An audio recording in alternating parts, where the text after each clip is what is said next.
We just finished our dinner at the outdoor restaurant.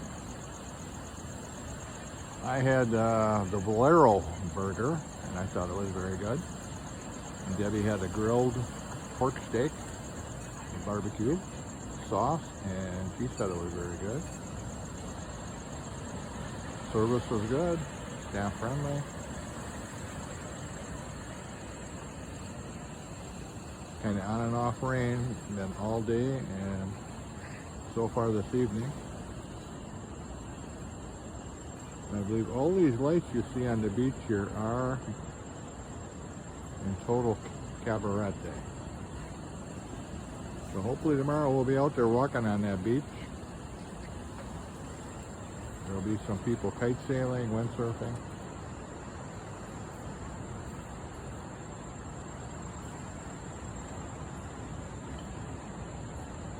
And they do keep it lit up here. I would say very good, that you're not going to stumble and bumble around when you're walking. So we're going to head back to the room and relax.